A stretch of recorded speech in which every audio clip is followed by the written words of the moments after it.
The 100 days that the Tutsi people were butchered and maimed in Rwanda, the media has been documented as having played a key role in enabling the Interahamwe to execute the murder of about 1 million people.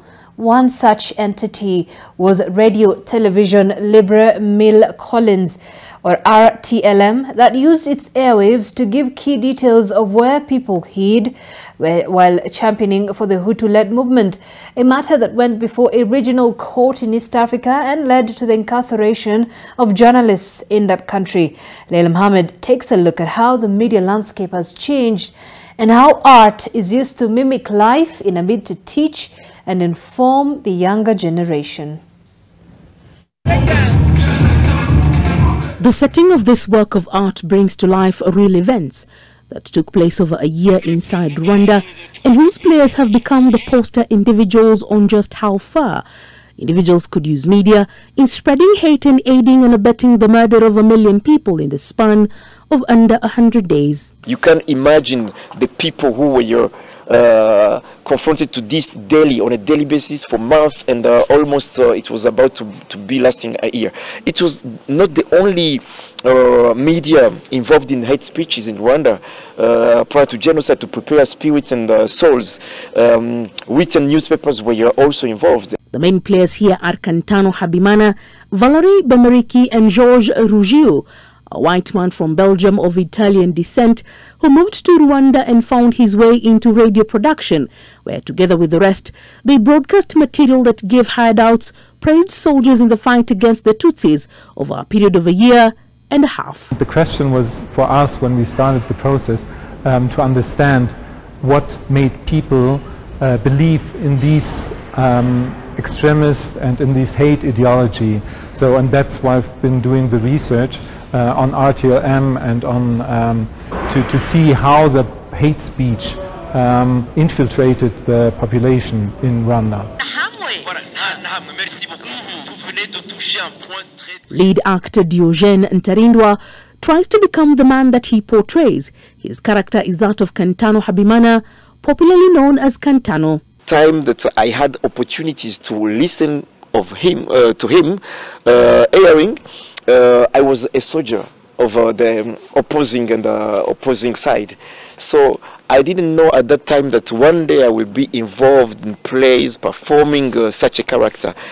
The most popular animateur in terms of airtime, Kantano called for those who have guns to immediately go to the cockroaches or inyenzi to encircle them and kill them. A few months ago and a few years back, I saw kind of overwhelming surge of these hate speeches, especially in the region, whatever the causes. But for me, there are things that can't be debatable, and I wanted not only to kind of sensitize the public opinion, especially in the neighboring region. Much of the show, he shuttles between the main desk, the window in which he communicates with another presenter, and the food and drinks table.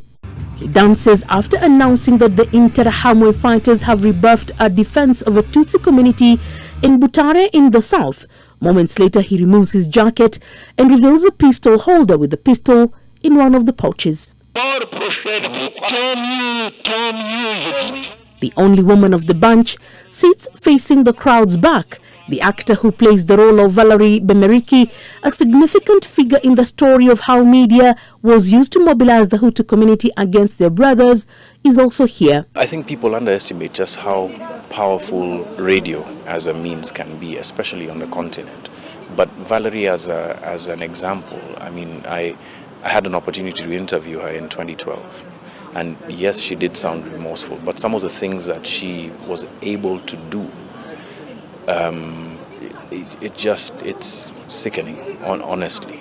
But I think what for me Valerie represents is these extreme ideologies that exist in society, in every society, that if not addressed, and especially if they become mainstreamed as being normal, where you can talk about saying certain things about people and people seem to think that it's normal, when you start to other various communities and groups and try and minimize their relevance in society, that's a slippery slope.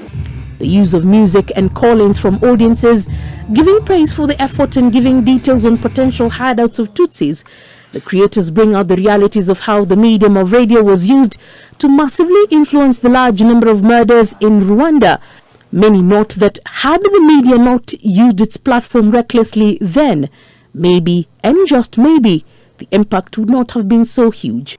Umeona jinsi radio RTLM ilikuwa inabagua Wanyarwanda na inawachonganisha ili wauane.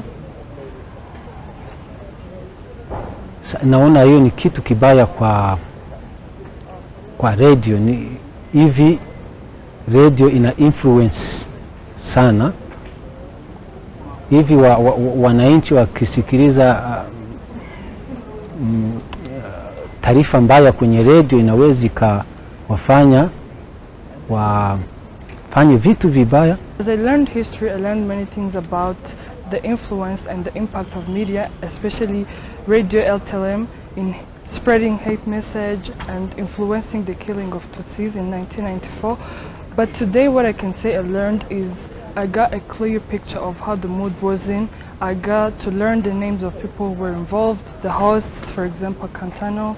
I got to learn what happened after the genocide ended to them. Journalists plying their trade in that country are guided by a code of ethics enforced by a media ethics commission. There is a focus on making sure that the journalism schools are grooming people who actually understand the context of this country and then are going to be able to do journalism in a way that is different, in a way that because there are even issues around journalists who ended up in prison. Some who are tried by the ICTR, this court. Yes, so all these cases are before you in class, and you get to know which kind of media actually this country wants, and all these regulatory bodies, the professionals that are churned out to go and practice, really understand where they are coming from. Almost 3 decades after these tragic events, countries in the region have played with similar fires in which the media has been accused of dangling this carrot of division that led them down a perilous path. War announces itself. It comes calling and there's red flags, and you see that building and building. The choice that we have as media personalities, the choice that we have as a society is to recognize when things are just kind of like getting beyond, you know,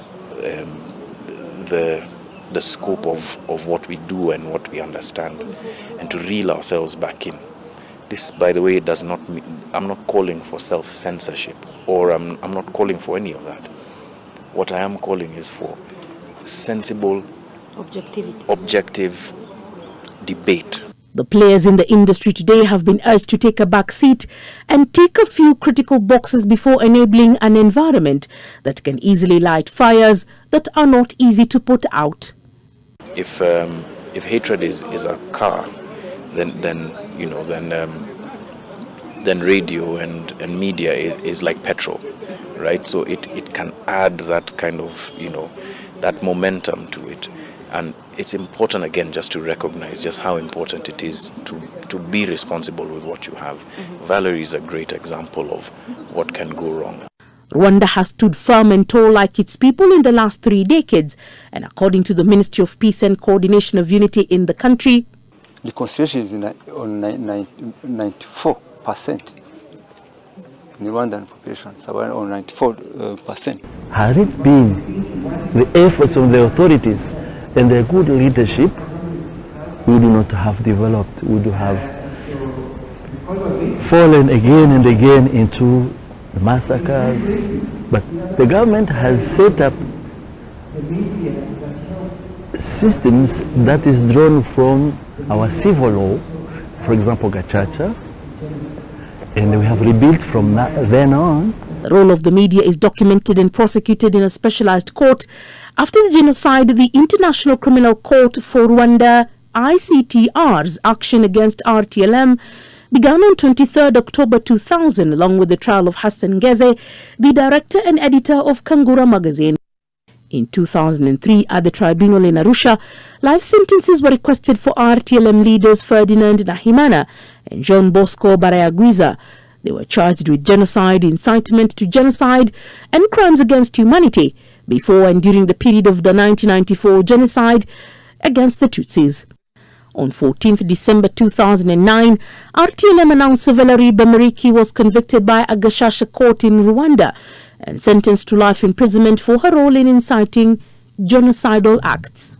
As it picks up its pieces from a deadly encounter 29 years ago, this country has been able to put its place in the East African community, and it is hoping that its experiences then will be a learning curve for the rest of the community now, as parts of the troubled region could also learn from uniting the people. Leila Mohammed, NTV, Kigali, Rwanda.